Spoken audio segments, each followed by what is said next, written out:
New Thought Media Network. We are a global broadcast network of positive music, media, and entertainment, inspiring humanity's evolution along the journey of enlightenment and creating a world of love, peace, empowerment, and prosperity for all. New Thought Media Network.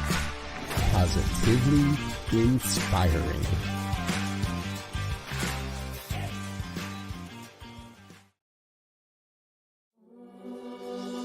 Free my mind, open my heart with the whispers of truth, to live a conscious life, to live a conscious life on the growing edge, on the growing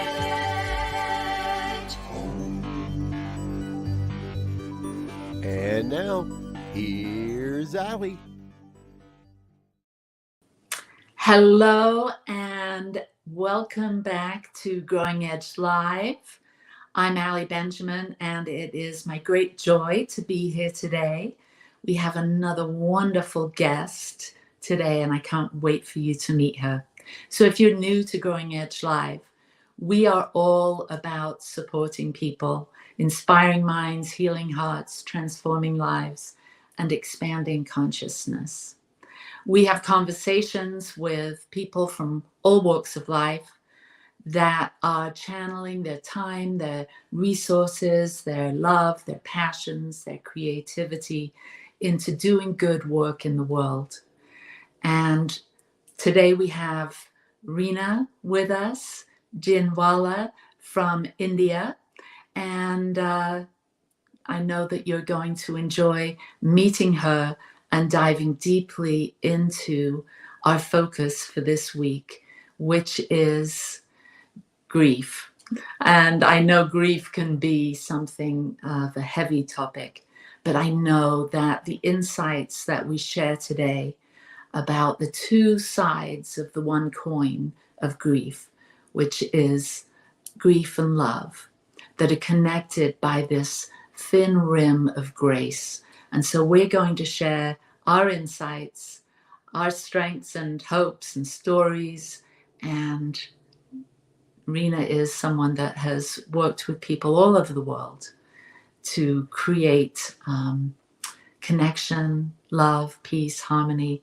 And it's my great joy to invite Reena to the show. Welcome to Growing Edge Live, Reena. Thank you so much, Ali. You are I'm so happy welcome. to be here. Yeah.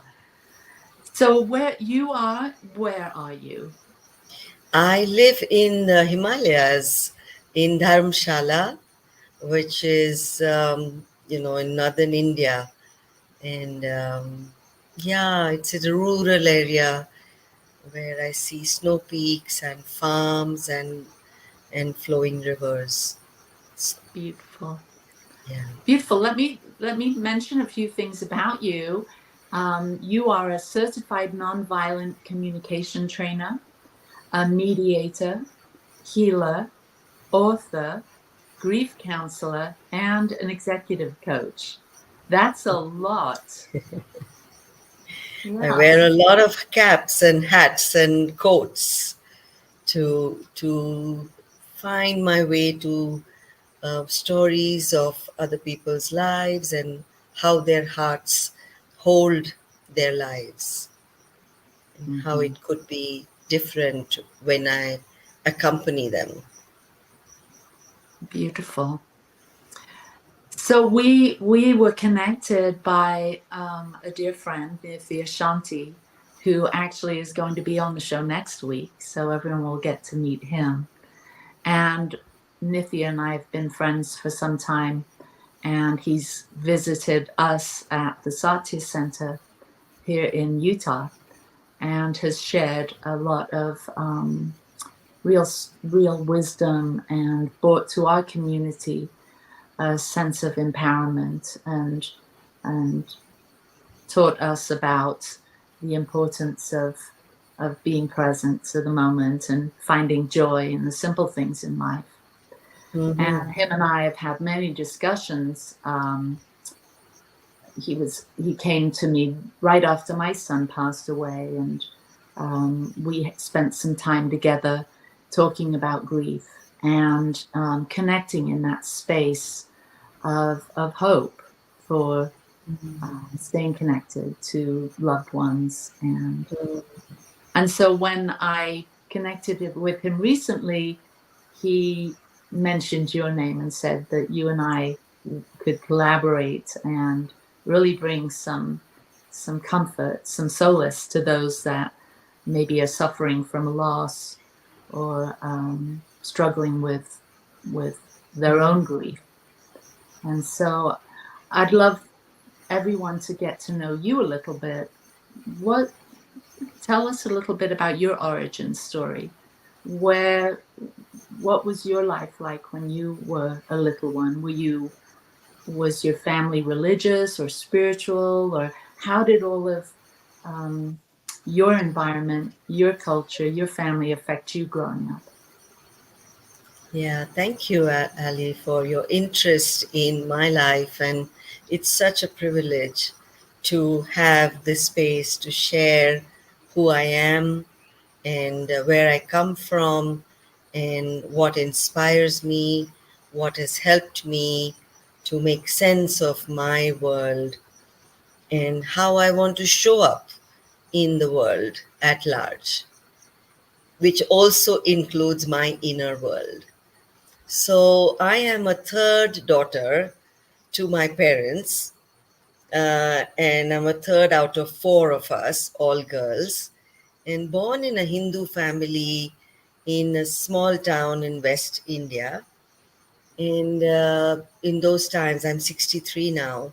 So in 1961, when I was born, um, there was, and even now there is, but not so much. But that time, there was a huge aspiration to have a son.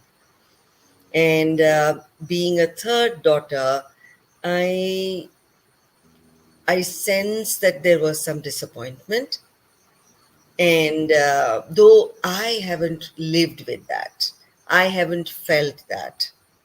And I'm hugely grateful to my parents for that.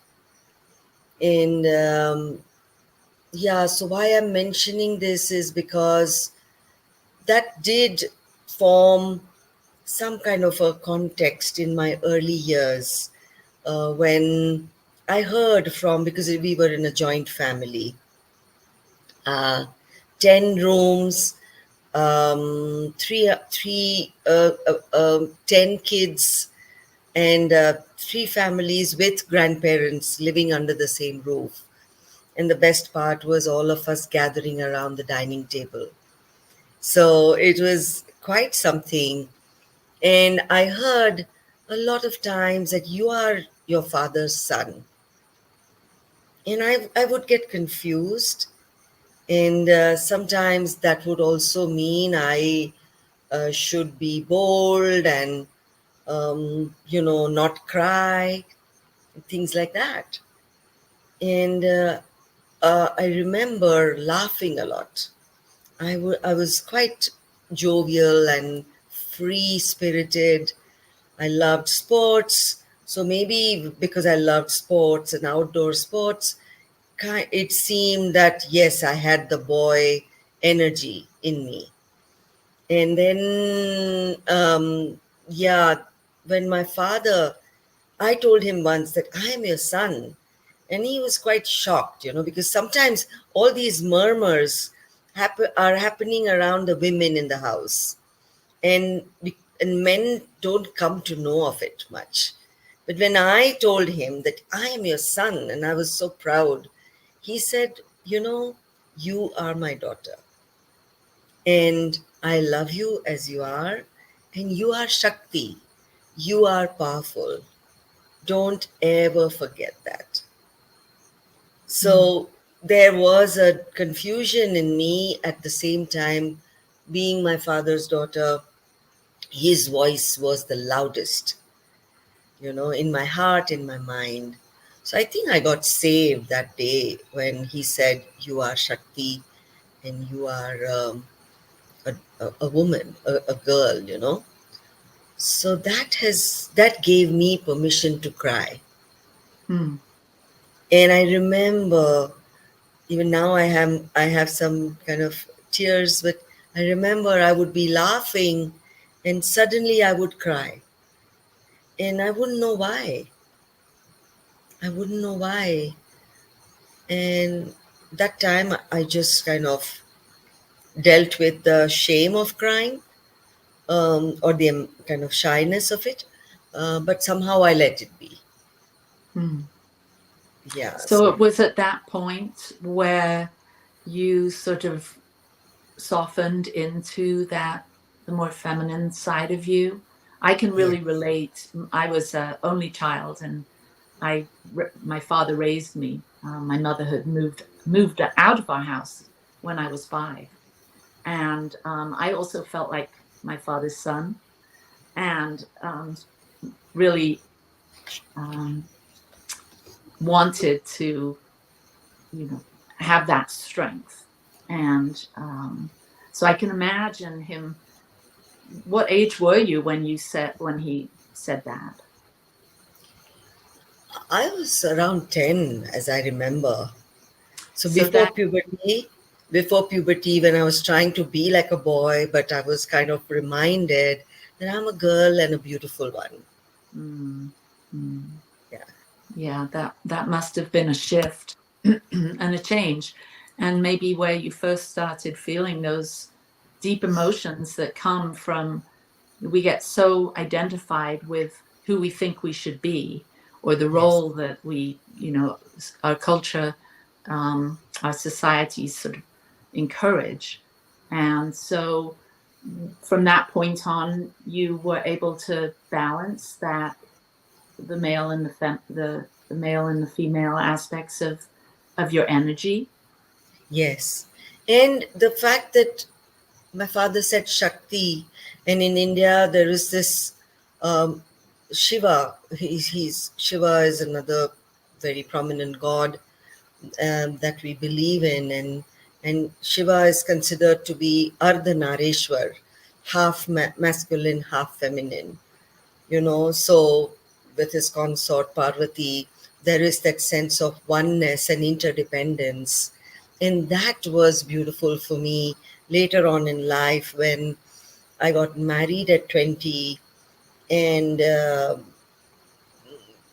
I was working and quite outgoing, and you know, uh, really out in the world, with all my skills and gifts, and also challenges of um, feeling intensely, Mm, about things, and then becoming quite righteous also.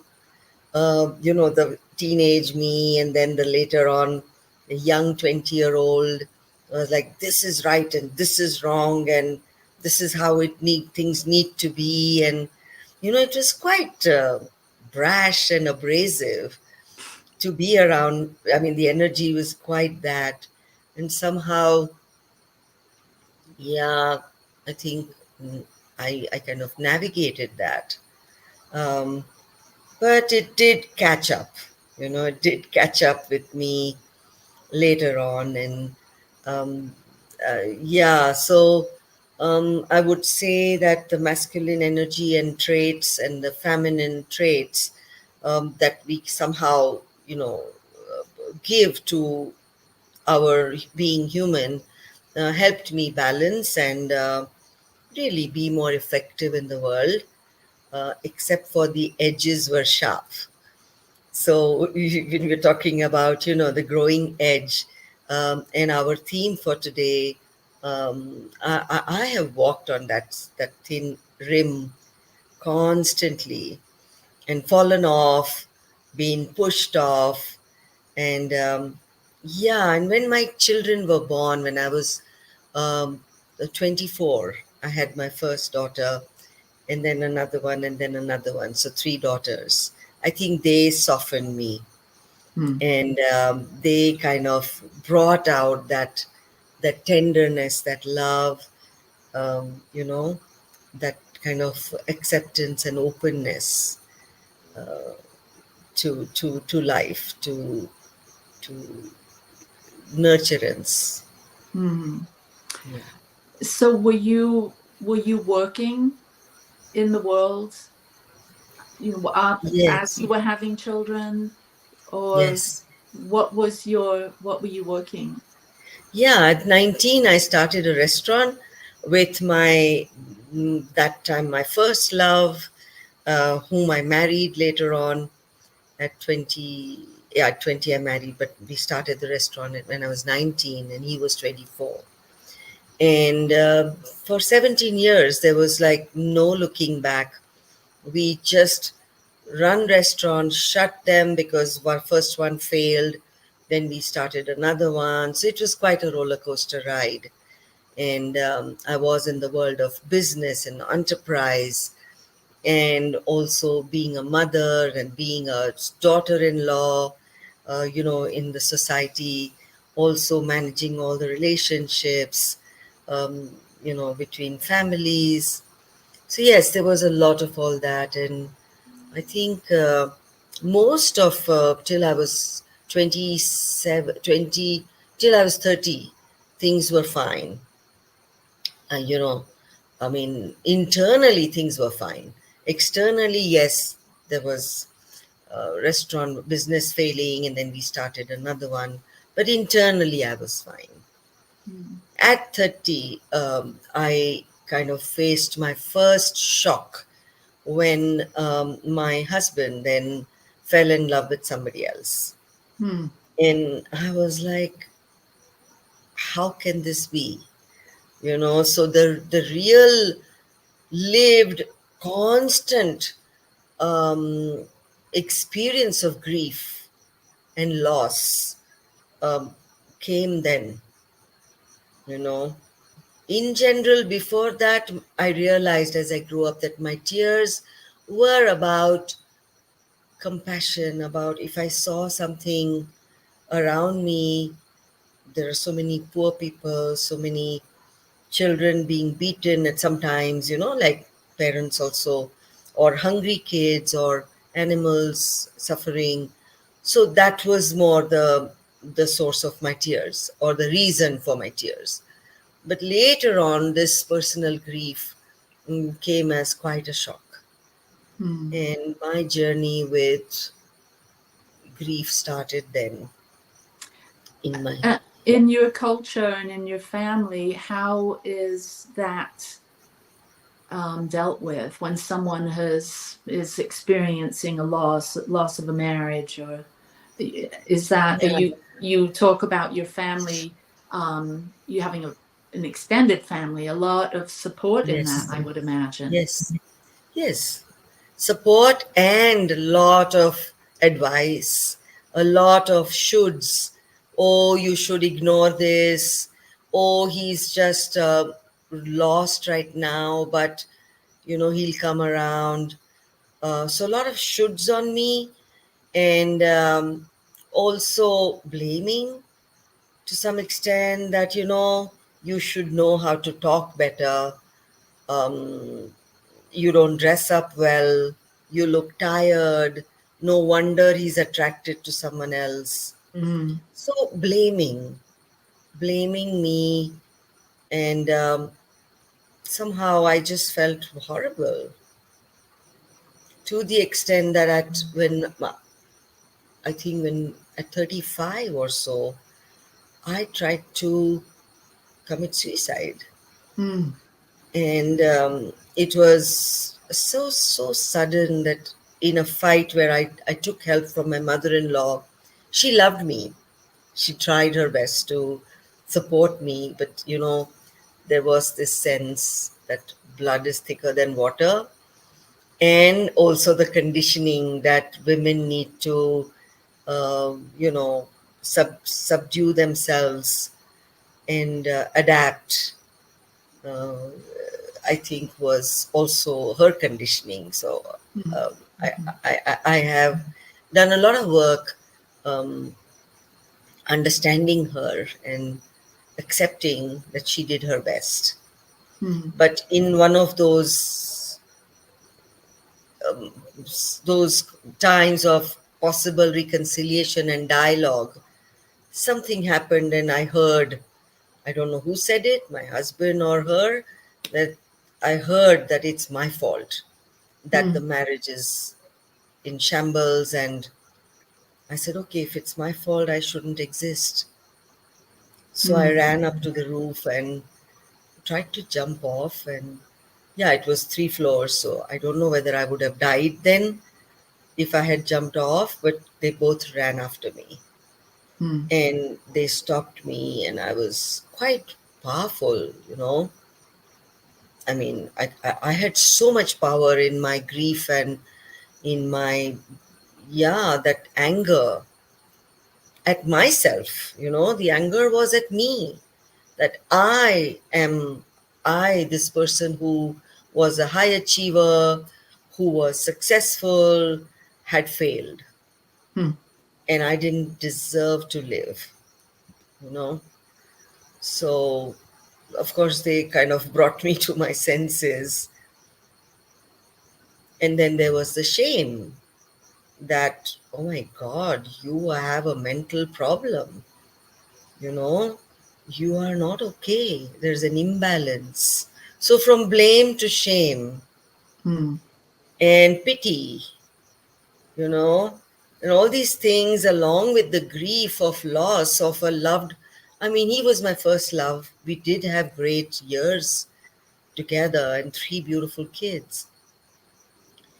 But yeah, so all these, when they are added to a sense of loss, um, and the burden of grief, it becomes difficult. And you speak of his family, him and his family supporting you. Were you distanced from your own family during this time? No, they were also very loving. They constantly reminded me how powerful I was, how loving I was, how much I had tried to understand the father of my kids, you know, and how we were successful in our business. So there were many things that I had done well. So they kept reminding me. But because we were so busy, I was like, you know, with 3 kids and the business and running restaurants is like a 10 to 12 hour work day. I hardly met them. So I was lonely and inwards with my grief. And so I'm assuming that this marriage ended and you divorced. Yeah, so what happened is I kept thinking, because I love life. I am quite a positive person. So I was like, what happened? How did I think of killing myself or, you know, giving up on life? So I decided in the next 2 years or 1.5 years that I would leave, because all these advising of you need to go to a counselor. And when I went to a counselor, the counselor was a lady who said, my husband also came, and again there was this thing of, you know, he needs you to be calm, he needs you to this, he needs you to that. And I knew better than to continue counseling, but I said I need to get out. So I left town. I did not leave. I did not give up on the marriage, but I left town with my 3 kids and our dog. And that was quite radical at that time, you know, in 1991, no, in 1999. It was not something that was heard of, that the mother goes away and goes to another town where she doesn't know anybody, and she wants to raise her kids there while she has all the support available of her parents and in-laws in this town, except that she needs to live in a separate home. And for me, I needed peace. I needed a fresh start. You know, I needed, yeah, my mental balance. And I knew that in my hometown, where we were quite well known, we were quite successful, both of us. You know, people would come and tell me, you know, we saw him here, we saw him there. Oh, you look so sad. oh, you look very drained. So, I didn't want all that. I wanted to be a nobody. So I went away to another town and I started my life again. And I gave grief a new space. First of all, I said, where I'm going now, I'm going to my home. This space is a much smaller space, but it is my home. And I decide whether it is a happy home or a sad home. And I said, yes, sadness can be there, but it is a happy and safe home. And I will deal with grief one day at a time. Because my past, I had walked away from. Of course, with a bit of openness that if he misses me and wants to reconcile, then I will give him a chance, and I will give us a chance. So, but I wasn't I didn't know, right? So I walked away from my past and I had no idea about my future. And I think that was like a blessing. Later on, I saw it as, oh, I can be in the here and now because, where else can I be? My past is not there and I have no idea about my future. So grief became more I could hold it. I could breathe a little more easily. Yeah. So in this space of new beginning, of really having an opportunity to choose the the atmosphere, the attitude, the environment for you and your daughters, I would imagine that having this much time to work through your own thoughts and feelings, establish a new life, that this really gave you, maybe was a sort of a catalyst for you to develop the next phase of your life. So Yes. as you started over or you began anew, did that somehow influence you finding your purpose or your... Yes, I think grief became more central when within a year of my moving, I lost my father suddenly. And he was my anchor. Thank God I was with him when he died of a heart attack in the hospital. I was right there by his side. He looked at me. And in his last look, I heard him, I sensed him telling me, that you got this. You're going to be fine. But of course, it was sad to not have him physically by my side. Because remember, I was a woman in India at 37, 38 years of age. No brothers, no husband, no sons, and now no father. It was quite stark to me, this absence of a man. And when I moved, I had decided that having 3 girls, and I was also abused in my childhood by two, three people, touched inappropriately and stuff like that.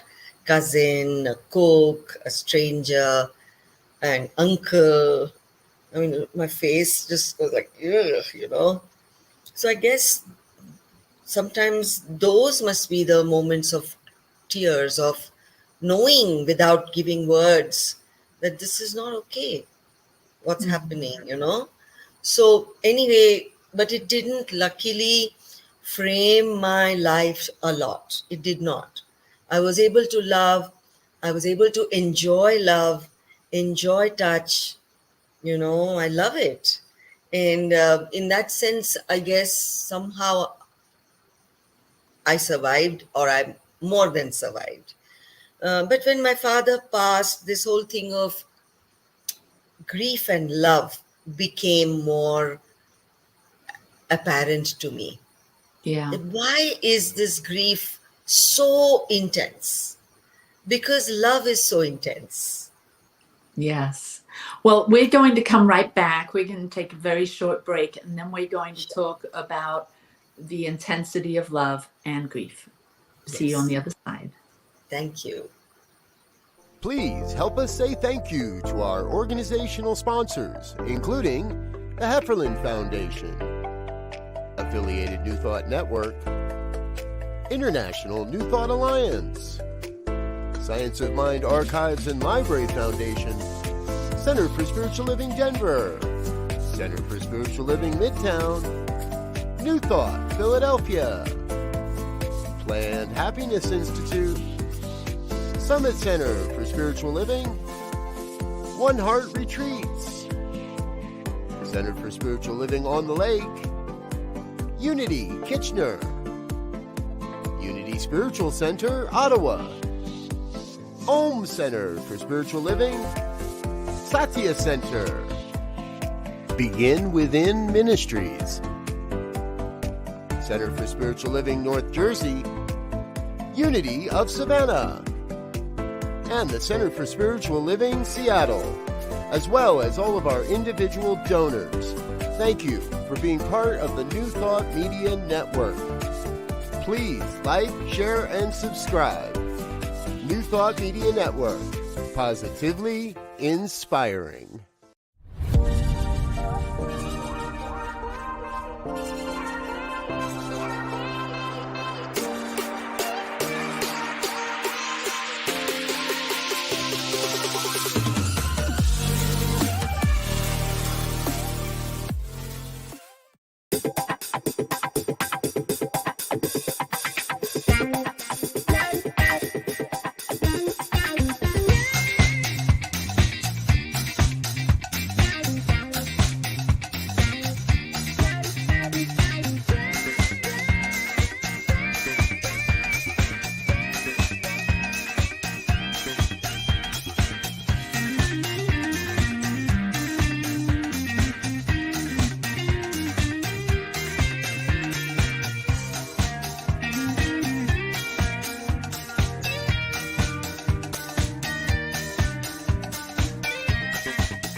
Free my mind, open my heart with the whispers of truth. To live a conscious life, to live a conscious life on the growing edge. On the growing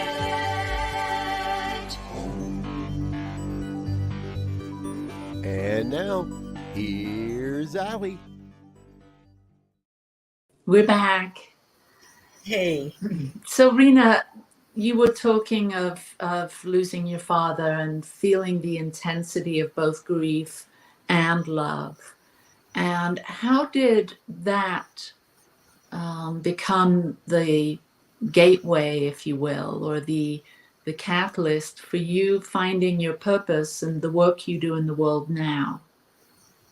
Yeah, thank you for that question, because it did propel me into a larger framework of relating to loss, and to being a single parent who wanted I wanted my children to be happy. I did not have space to cry, because with three daughters, they were very close, physically close also, they would be around constantly, except when they were at school.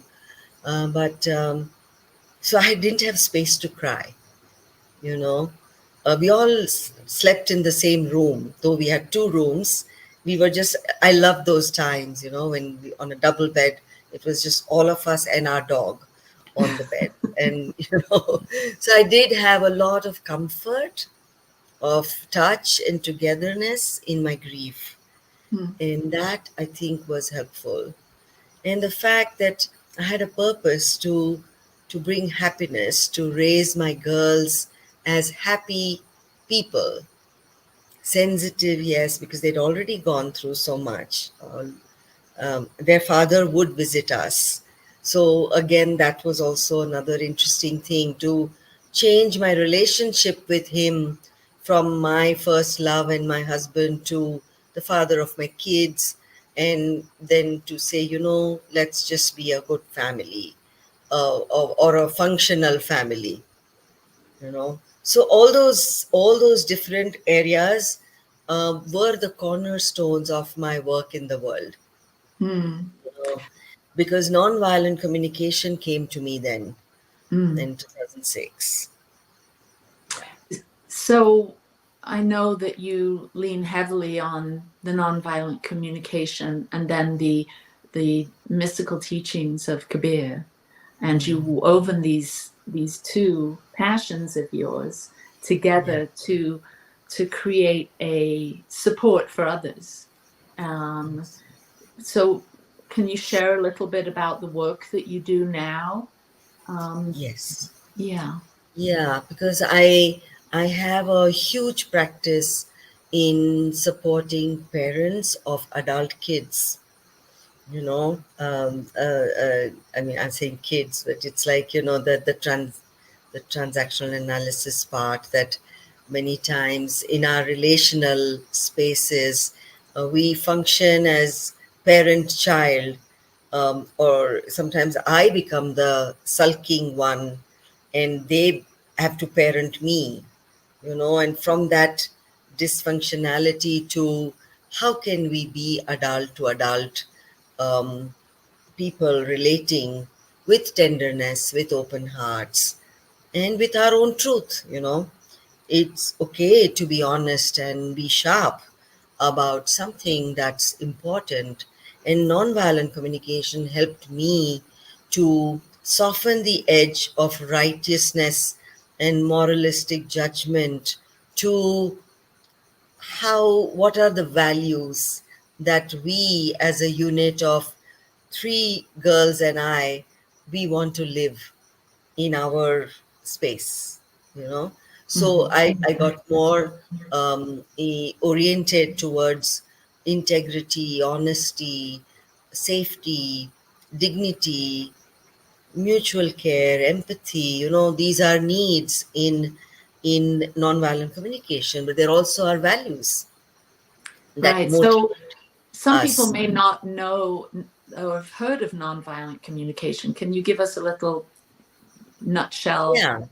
Sure. Very explanation? quickly, I met Marshall in 2006, and what touched me most was that all communication is motivated by needs.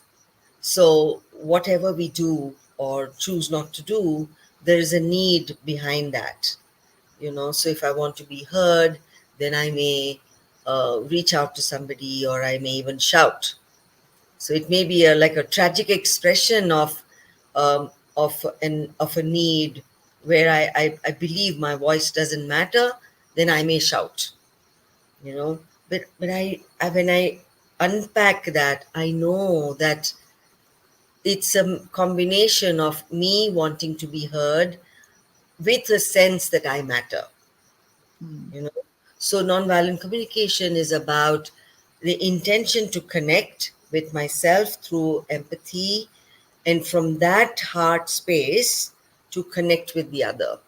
So instead of the conditioning of thought and strategy, I move to feelings, needs, and from that space, show up with curiosity, care, and compassion, you know.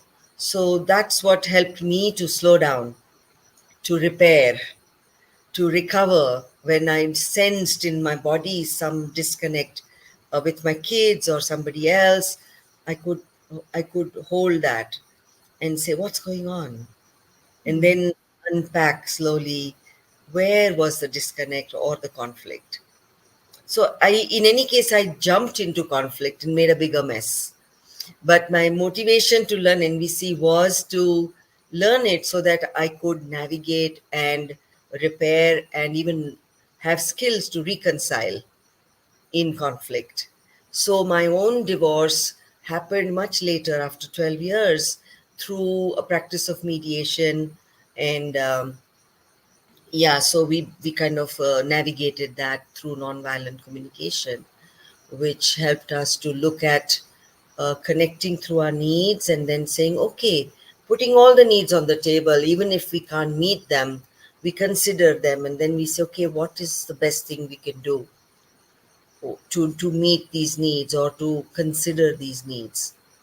And then whatever solutions came from that, we were able to live with those and build on those, you know.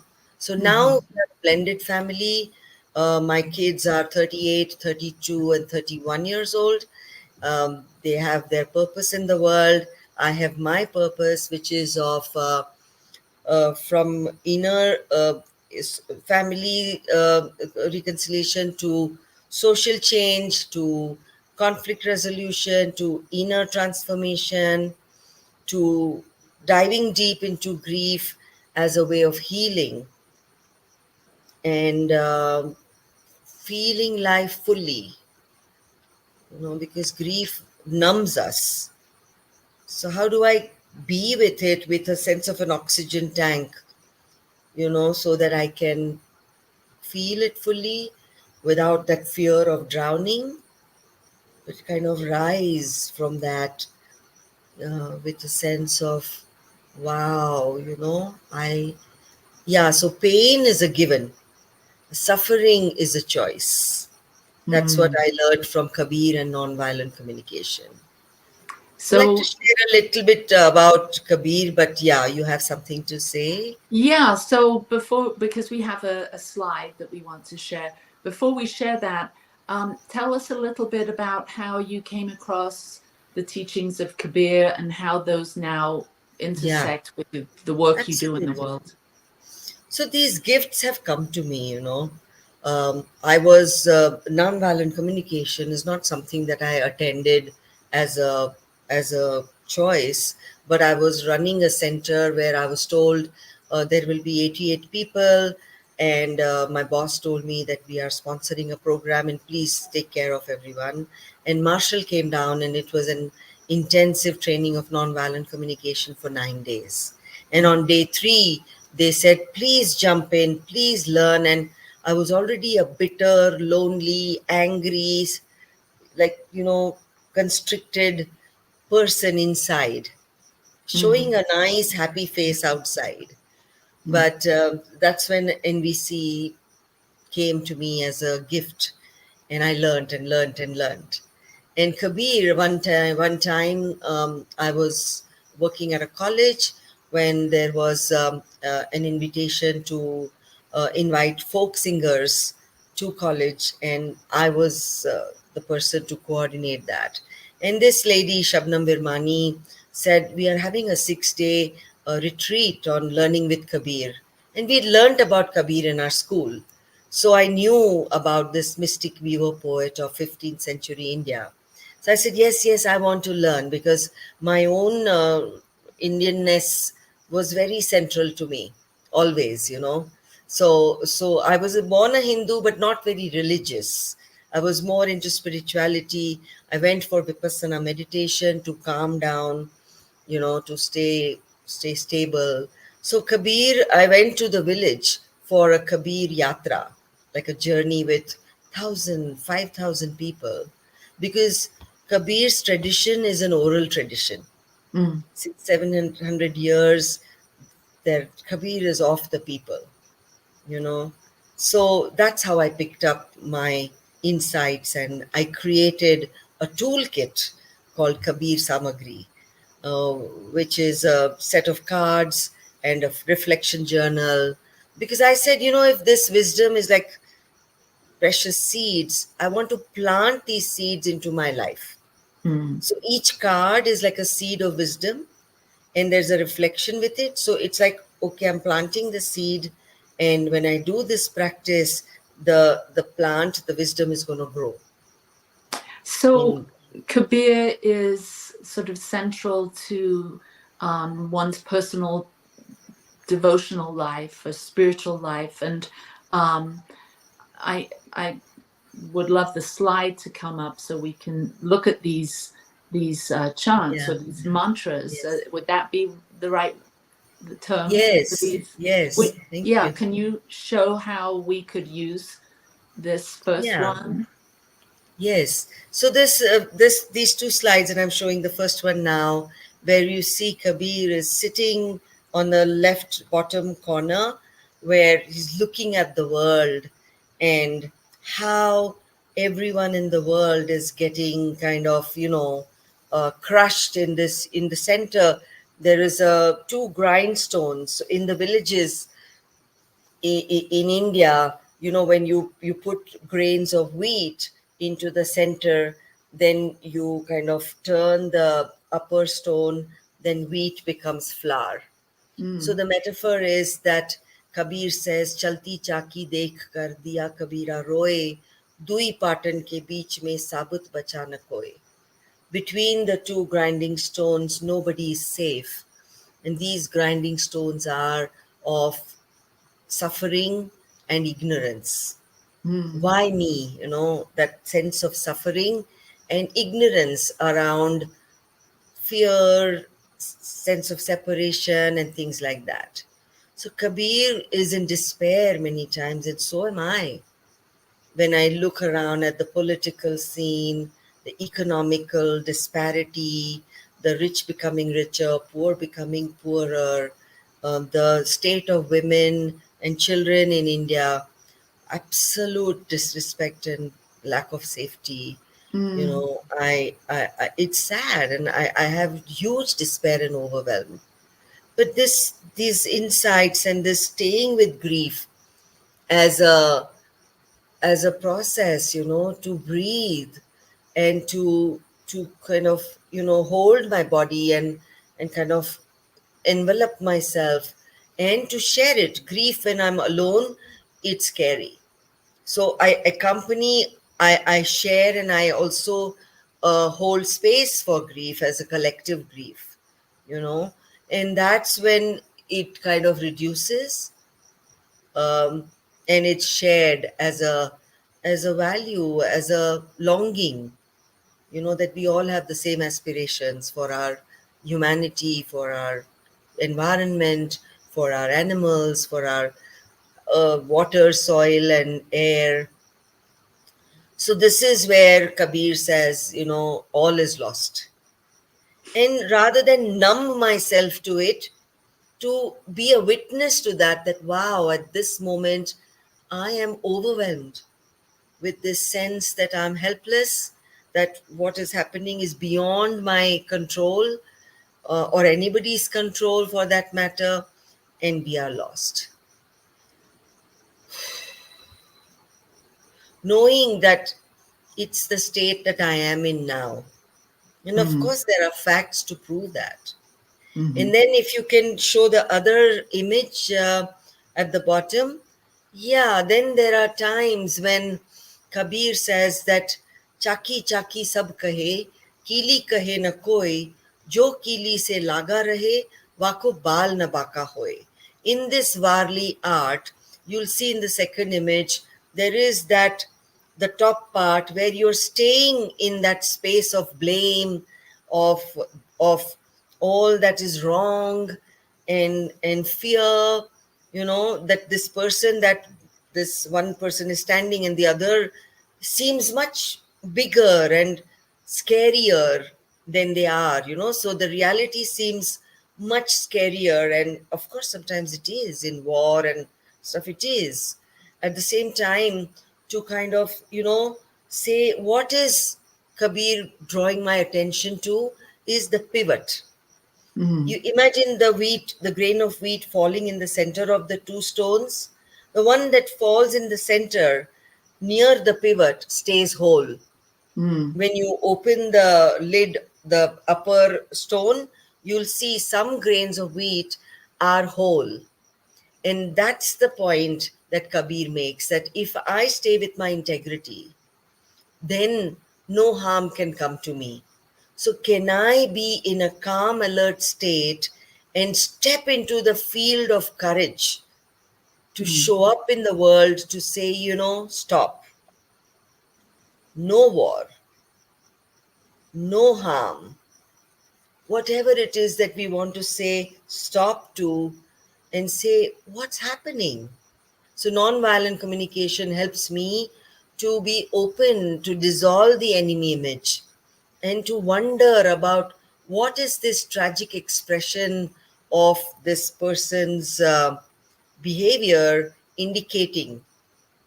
What is the need behind that? And there is protective use of force when I say stop. Mm. So I'm not hitting the other person, but I'm like, you know what? I'm not taking this. And of course, harm may come to me, but my core is never broken. Beautiful. So, yeah, so grief gives me courage also and gives me a direction to what is not okay. Hmm. Yeah, it sounds like these cards that you've created out of the teachings and combined with your wisdom are giving people an opportunity to really do some depth work, some self-inquiry, to be able to sit with their grief, call upon community to help them through their grief, bear witness or hold a space for people to find that inner strength, that resilience, that opportunity to pivot. You know, I think of pivoting as of Yes. changing direction. You know, there's this feeling Mm. of changing, you know, looking in a new direction Mm. and Sure.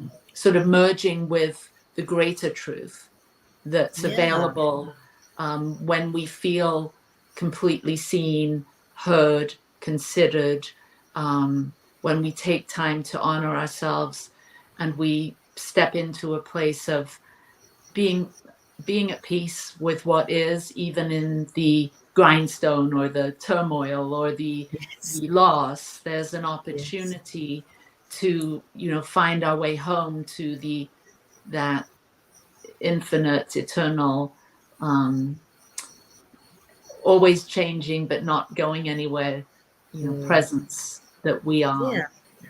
And as we were talking about the rim of the edge, now when I walk on the edge of love and grief, I find some sense of, balance. And it's about grace.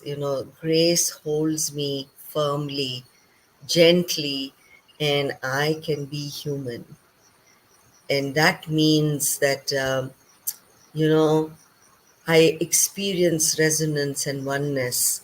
Kabir says that when I connect deeply with myself, my pain, my longing, my aspirations, then my resourcefulness of loving, then I find myself in all. All are Mm. mine. I belong to all. There is no other. Mm. So that sense of oneness is quite empowering. There may be days when I feel overwhelmed when I think of the war or something like that. It's like too close for comfort. At the same time, I'm not running away. Mm. I'm like being there and saying, let there be, let there be some better sense and send loving kindness and pray.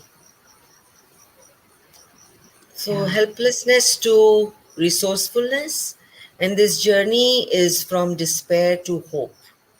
Mm. So, So you yeah, support people, you do personal counseling, you yes, also work in the communities and in sharing nonviolent communication with yes. people around So your. that's where Nitya is my buddy. He's my partner in this purpose of helping people walk through their grief, walk with their grief.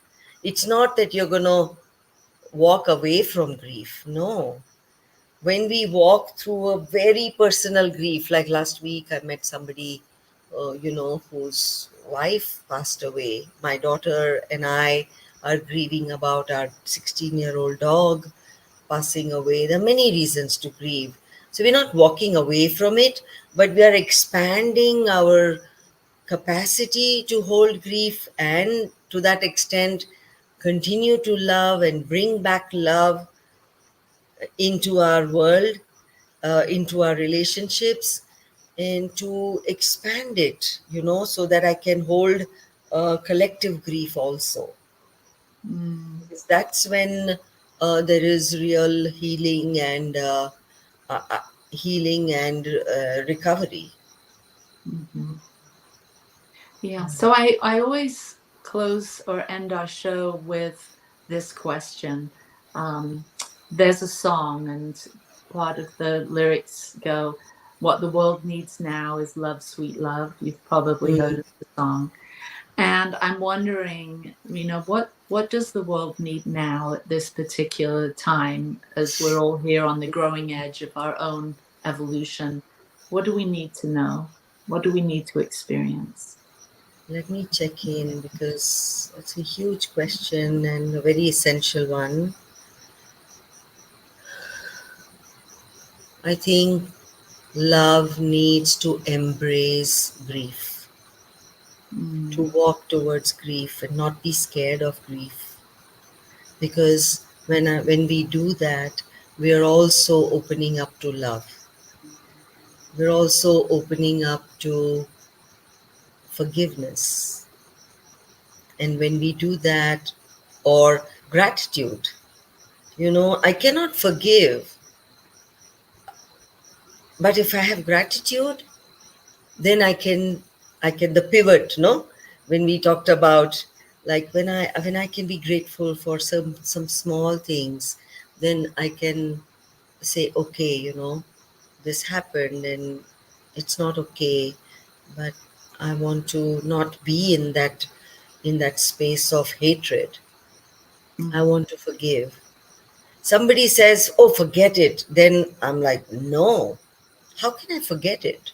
So the problem with forgiveness is when somebody says, oh, forget it, then it's hard to forgive. But if you say, it's been hard, and of course it's made a mark, and how do you live with that? How do you live with that part of your pain? And mm, then slowly, slowly, with grief work, the suffering reduces and almost goes away, and there is a sweet pain. mm. And Mm. with that sweet pain, I can find love again. Beautiful.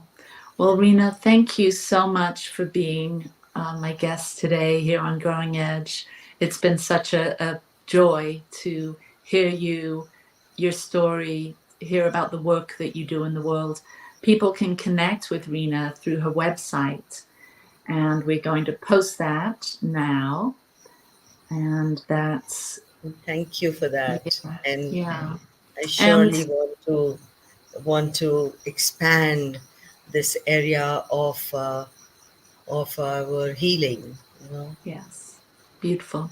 All right. Well, thank you, everyone. And thank you to New Thought Media Network, our producers, and to the Satya Center.